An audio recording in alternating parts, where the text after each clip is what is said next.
Elijah Rivers was an unassuming student, often overlooked in his classroom at Jefferson Middle School in Little Rock, Arkansas.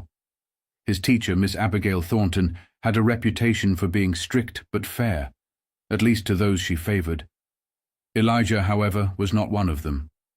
She rarely acknowledged him, barely ever called on him, and when she did, it was only to highlight his mistakes rather than his strengths. It wasn't blatant mistreatment, but it was enough for Elijah to notice, and enough for his classmates to pick up on as well. "Yo, she barely even looks at you," Tyler, his friend and seatmate, had once whispered. Elijah had only shrugged, accepting it as a silent truth of his school life. But one day, something changed. Miss Thornton, who had never shown much interest in him before, suddenly called on him to answer a history question. It was unexpected, but Elijah delivered a flawless response, leaving both his classmates and the teacher momentarily surprised. This, however, was just the beginning. As the class ended, Miss Thornton asked Elijah to stay behind and, in a tone that felt more like a challenge than an invitation, instructed him to play the old piano sitting in the corner of the room the next day.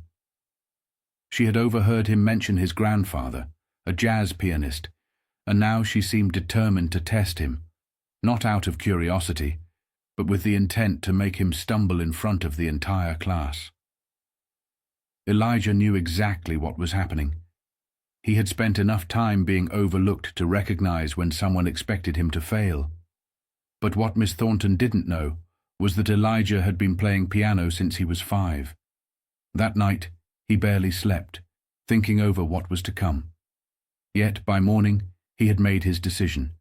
He wouldn't just play, he would make sure they all remembered it. As he walked into class, whispers followed him.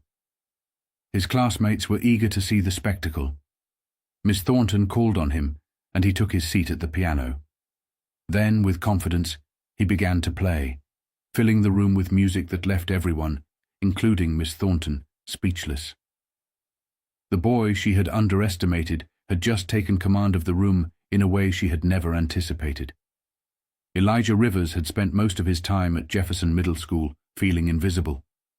His teacher, Miss Abigail Thornton, rarely acknowledged him in class, even when his hand was raised. If he got a question right, she moved on quickly. If he got one wrong, she lingered just a bit too long, almost savoring the moment. It wasn't outright cruelty, but it was clear. Elijah was not one of her favored students. His classmates noticed it too. "Yo, she barely even looks at you," Tyler, the boy who sat next to him, had whispered one afternoon. Elijah had only shrugged. That was just the way things were. But one day Miss Thornton did something unexpected. She called on him in the middle of a history discussion, something she never did. Elijah answered with confidence, delivering a perfect response about General Sherman's march to the sea. The class was surprised, exchanging glances as if something unnatural had just occurred. Miss Thornton, instead of moving on quickly like usual, seemed to take note of his answer in a way she hadn't before. There was something new in her gaze. Not approval, but a kind of curiosity, almost like she had found an opportunity. Then, just as the bell rang, she made her move. "Elijah, stay behind for a moment," she said. A few students glanced back, curious, but no one said anything. Elijah took his time packing up before approaching her desk. "I overheard you talking the other day," Miss Thornton said, folding her hands together. "About your grandfather." Elijah frowned. "What about him?" "You said he was a musician," she continued, her voice light but carrying an edge of something else. "Yeah," Elijah admitted. "He was a pianist. Played jazz." Miss Thornton's lips curled slightly, though it wasn't quite a smile. "Interesting," she mused. "You must have picked up a thing or two." Elijah hesitated. He wasn't sure where this was going, but it didn't feel right. "A little," he finally admitted. Her expression shifted into something almost triumphant. "Good to know," she said. Then she gestured toward the old upright piano at the back of the room, its keys yellowed with age. "Tomorrow," she said, her voice carrying across the emptying classroom.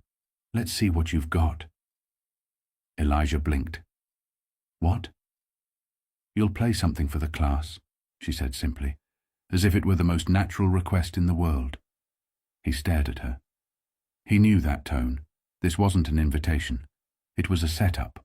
That night Elijah barely slept. He lay in bed, staring at the ceiling, replaying the conversation in his head. Miss Thornton wasn't asking him to share his talent. She expected him to fail, to embarrass himself in front of the whole class. She thought she had found a weakness, something to expose. But she didn't know the full story. Elijah had grown up with music. His grandfather had taught him everything he knew, and the piano had been a part of his life for as long as he could remember. Miss Thornton wanted to make an example out of him, but she had no idea what she had just unleashed. By the time morning came, Elijah wasn't nervous. He was ready. The moment had arrived. As Elijah Rivers walked into the classroom the next morning, he could feel the energy in the air, anticipation, curiosity, and, in some corners, amusement. Word had spread quickly. Students who had never paid him much attention before were now sneaking glances, whispering among themselves. Some expected a spectacle, others a disaster. But Elijah wasn't thinking about them. He was thinking about the piano. Miss Thornton stood at the front of the room, her usual air of control firmly in place. She barely acknowledged him at first, going through the day's lesson as if nothing unusual was about to happen. But Elijah noticed the way her eyes flicked toward him more than once, as if she were waiting for the right moment to set her plan in motion. Then, as the lesson neared its end, she closed her book with a crisp finality and turned to face the class. "Well," she said, glancing at the clock, "it looks like we have a little time before moving on." "Perfect." Her gaze settled on Elijah. "Let's see what you can do." A few students shifted in their seats, nudging each other. Someone let out a muffled laugh. Elijah could feel every eye in the room on him, waiting. He exhaled slowly, pushing back his chair and rising to his feet. He wasn't nervous, not in the way they expected. His heartbeat was steady, his hands relaxed. As he walked toward the old upright piano, someone muttered something behind him, a quiet joke at his expense. He ignored it. He had heard those tones before, skepticism, doubt, amusement. But none of it mattered now. Miss Thornton clasped her hands together. "Play whatever you'd like," she said, her voice smooth. Elijah studied the piano. It was old, slightly out of tune, the keys worn and chipped in places. It wasn't like his grandfather's piano, the one he had grown up playing. But it didn't matter. Music wasn't just about the instrument. It was about the player. He sat down, resting his hands on the keys, feeling the weight of them beneath his fingers. He let a single breath fill his lungs. Then he played. The first few notes drifted through the air, soft, steady, rich with something deeper than sound. It was a blues progression, the kind his grandfather used to play on humid Arkansas afternoons, the kind that told a story without words. His fingers moved with quiet confidence, rolling through the chords, his left hand keeping time, while his right wove a melody that seemed to hang in the air like a secret. The room shifted. The whispers stopped. Even the kids who had smirked before sat frozen, their expressions unreadable.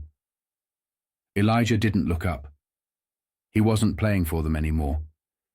He was playing for himself, for his grandfather, for every moment he had spent with his hands on the keys, letting music say the things he never could. And then he took a risk. His hands moved into something more intricate, a run his grandfather had taught him, a complex, rolling melody that climbed and fell in perfect harmony. It wasn't just skill, it was emotion, raw and real, filling every inch of the classroom. Miss Thornton's arms were crossed, her expression unreadable, but her brows furrowed just slightly. This wasn't what she had expected. The crescendo built, notes colliding, resolving, echoing through the silent room. Elijah poured everything into the final run, pressing down on the last chord with deliberate weight. Then, silence. For a moment, nobody moved. The last note hung in the air, stretching out before fading completely. Then, a single clap. It came from the back of the room, then another, and another. Within seconds, the classroom erupted into applause. Tyler let out a low whistle. Damn. Brandon, who had cracked a joke earlier, sat back with his arms crossed. He wasn't smirking anymore. Elijah sat still, hands resting on his lap. He wasn't smiling. He wasn't waiting for approval. He had already won. The applause filled the room, a sound that had never been meant for Elijah Rivers before. It wasn't polite or forced. It was real. Students who had barely acknowledged his presence before now exchanged glances, their expressions shifting from surprise to something closer to admiration. Tyler leaned forward, shaking his head in disbelief. Brandon, who had made a joke at Elijah's expense earlier, sat back in his chair, arms crossed, his smirk completely gone. But amidst the applause, there was one person who hadn't moved, whose silence was louder than the clapping itself, Miss Thornton. She stood at her desk, arms still crossed, her lips pressed into a thin line. She wasn't smiling. She wasn't offering words of praise. If anything, she seemed momentarily caught off guard. Elijah met her gaze, unflinching, waiting to see what she would say. Finally, after what felt like an eternity, she spoke. "Well," she said, her voice clipped. "That was unexpected."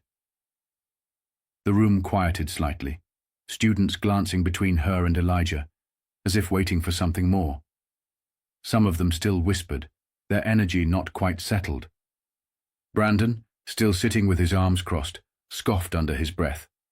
"That's it," he muttered. Miss Thornton's eyes snapped toward him. "Excuse me?"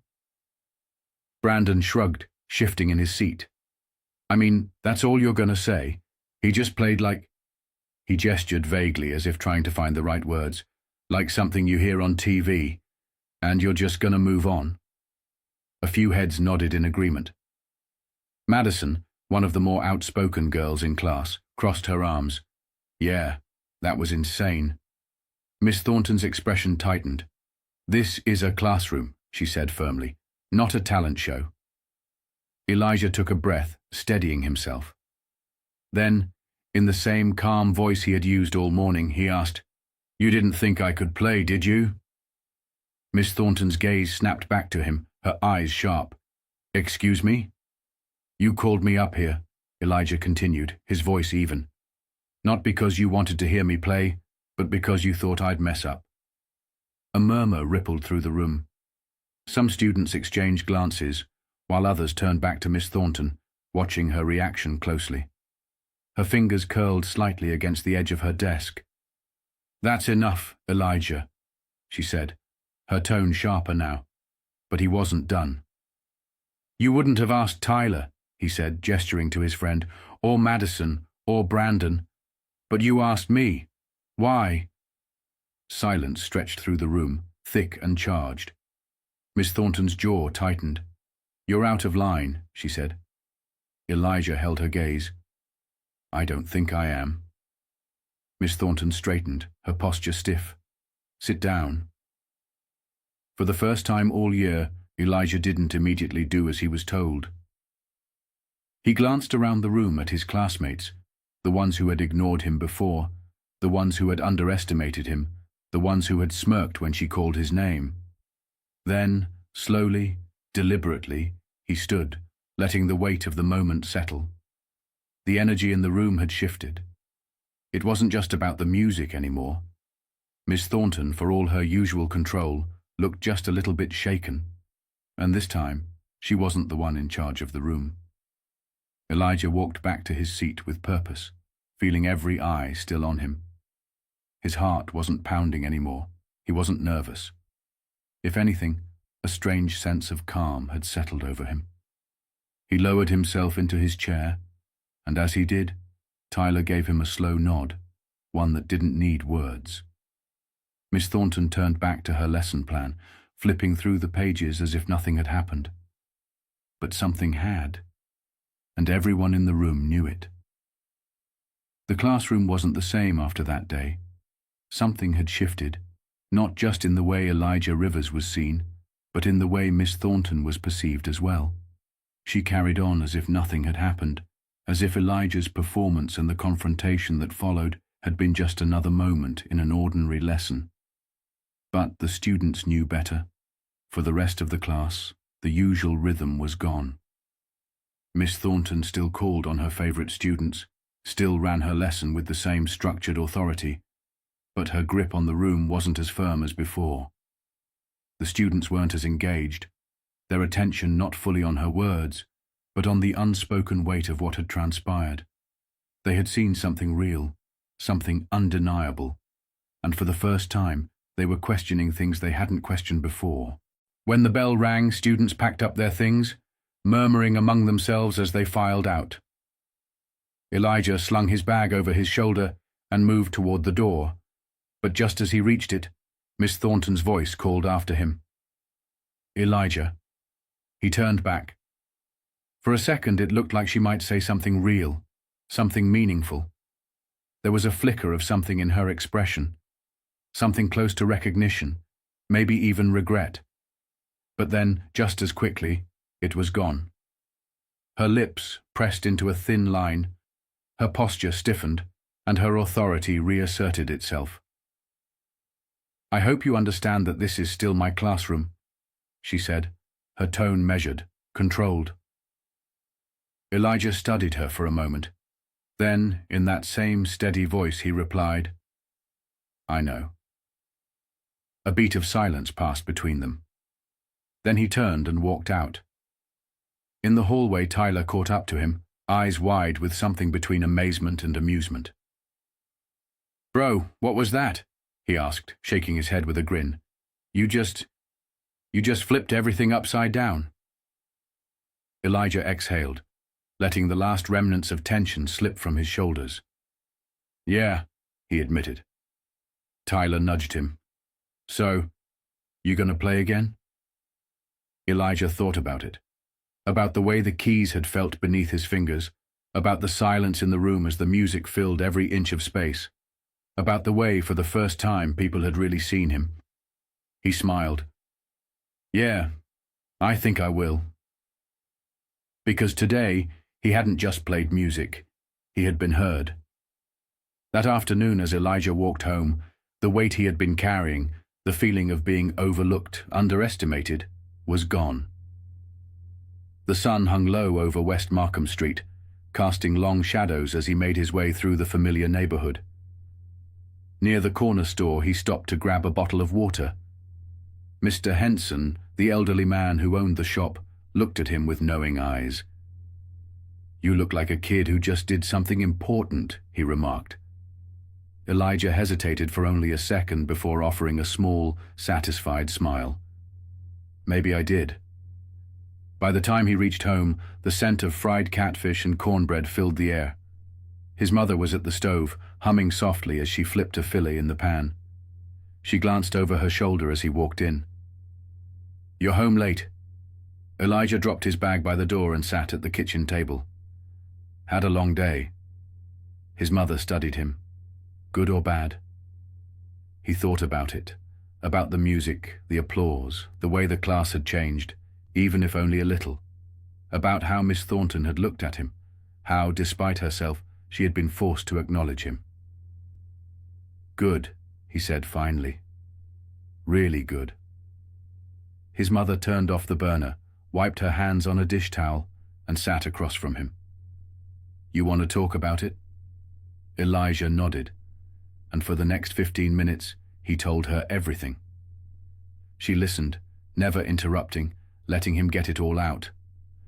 Her expression shifted between concern, pride, and something softer, something like understanding. When he finished, she exhaled. "Sounds like you made her uncomfortable." Elijah nodded. "I think I did."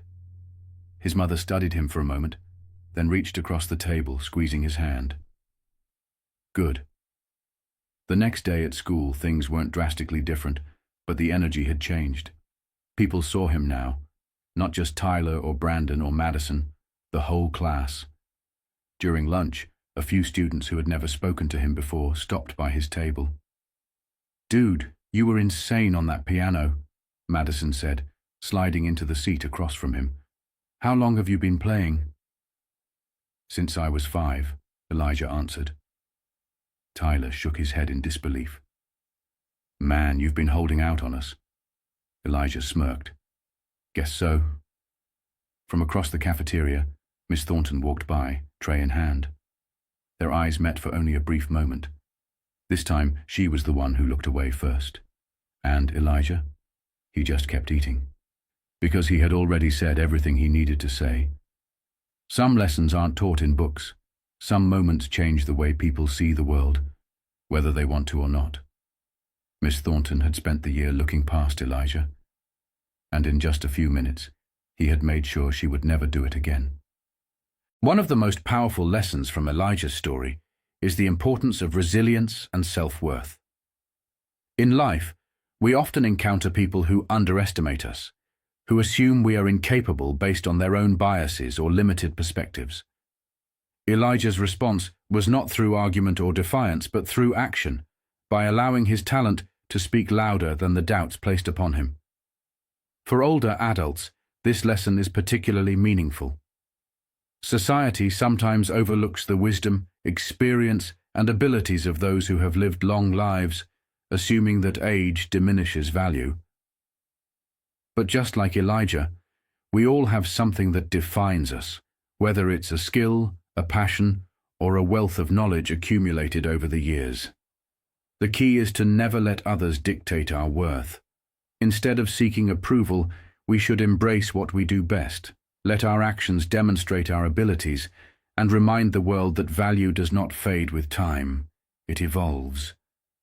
When people try to silence or dismiss us, the best response is to keep doing what we love, with confidence and purpose. Eventually, the world will have no choice but to listen.